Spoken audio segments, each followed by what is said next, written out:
Yeah, Kristen here, and welcome back to my channel. If you're just a minimalism, simplifying, and healthy living, then stick around. In this video, I'm going to be sharing one of my favorite tips that I've been learning just moving quite frequently. So I've actually moved 3 times in the past 6 years, so I have quite a bit of experience moving things. It's actually one of the many reasons why I pursued minimalism as a practice and as a lifestyle. I call it the move out method. It was actually originally created by Katie Holdifer. She wrote the book Embrace Your Space, and she calls it the move out method, but basically I've been using it and I just love it. So basically what the move out method is, you're decluttering, trying to minimize your space, trying to live with less clutter. The basic thing that you do is you ask yourself this one question, and it's called the move out method. If you were moving to your dream home, would you take this item, this object with you? And I just think this is a great question. It really creates a little bit of resistance there in terms of what you are going to bring with you. And I also just love that it kind of gets your gears working, gets your mind thinking a little bit more about, well, how much value am I placing in my physical possessions? And is this an item that I'm actually going to use? Like, is it worth me having to transport it to my dream home? That's kind of my starting point, is I'll ask myself that simple question is, if I were moving to my dream home, would I bring this item with me?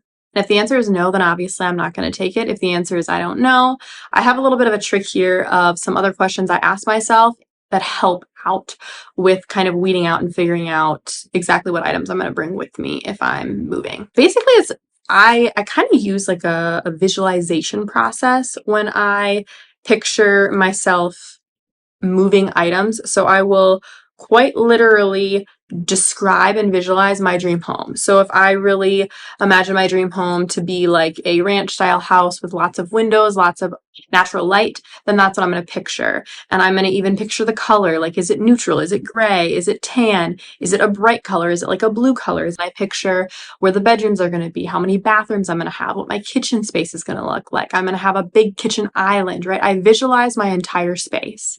And as I'm doing this, it sort of gives me an idea of how I want my dream space to look like. And so do I want my dream space to feel cluttered and claustrophobic and anxiety and stress producing, or do I want it to feel calm? Do I want it to be a dream space that I can come home to after work where I can just relax? So how can I get that? Well, here are some questions that I used. First question is, where is my dream home going to be located? Location, right? That's one of the first steps. And then I'll ask myself more specific questions like, what does it specifically look like? Like, what is my living room, my kitchen, my bathroom, my bedroom? What does my space look like? What aesthetic am I going for? I'm a mid-century modern gal all the way. That's kind of what I like. I also love some neutral tones and even a little bit of like farmhouse style, sometimes interwoven in there, but that's kind of my style. I'm definitely more of a modern gal. The next question I ask is, lifestyle. Like, what lifestyle do I want to create? What am I going to be doing in my space? And then I sort of adjust based on that. So for example, if I really enjoy gaming and I'm probably going to have a giant TV and a gaming system, if that's not important to me, then I'm not going to have that. Feeling out and figuring out like, okay, what is in my dream space? What am I going to be doing there? What do I really value? What do I really want to be doing in my dream home? And adjusting those rooms for that. You know, if you really enjoy crafting, maybe you use the spare bedroom in your dream home for crafting. And next question I ask is, where will I put my clutter? Okay, so if I have clutter in my current place and I'm going to be bringing it into my dream home, where am I going to put it? Do I have a spot for it? Because if it's just going to be sitting on the floor or on a desk or on a flat surface, again, that's collecting clutter. And it's not going to look good visually, right? And it's going to be a distraction. The next question is, how much are you willing to pay to transport the items that you're going to be bringing from your current space that you're living in to your dream home? Because again, it costs money. And so thinking about that really critically and evaluating, is it really worth transporting this? Is it worth not only the money, but the physical effort, exertion, and time it's going to take?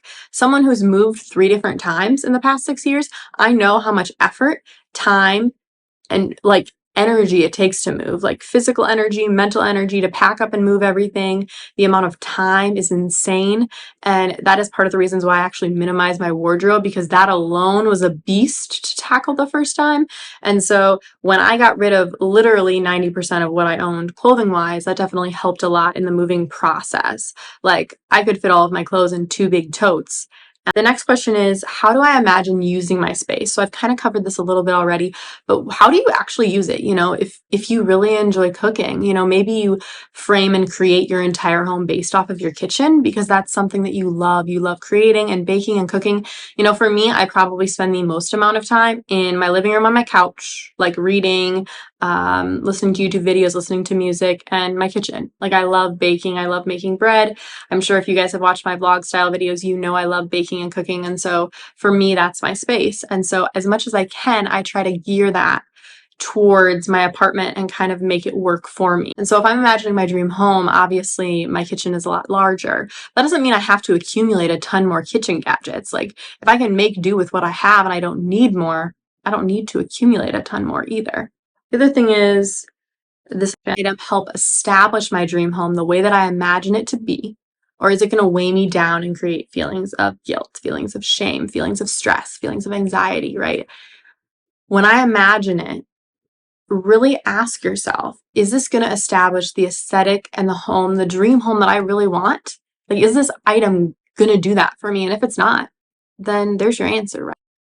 Those are just kind of the 7 questions that I use to critically evaluate as I kind of use that move out method. But I love this. It has worked really well in all of the moves that I've made, and it's definitely helped me minimize quite a bit. And that's something too that I've found, is that through the moving process, you really learn what you use and what you don't use, because you're constantly unpacking and repacking things.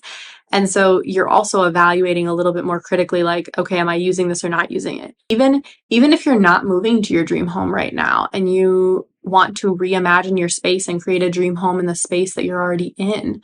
Okay, so how can you make the space that you're already in into your dream home? What's one small step that you can do? Maybe you declutter one item every single day for a month. Maybe you do a little decluttering game with your friend, right? Start small and work from there. It doesn't have to be this huge task that takes you days on end. Start small and work from there. That's really what I did, and that has been so beneficial for me. Please give this video a thumbs up.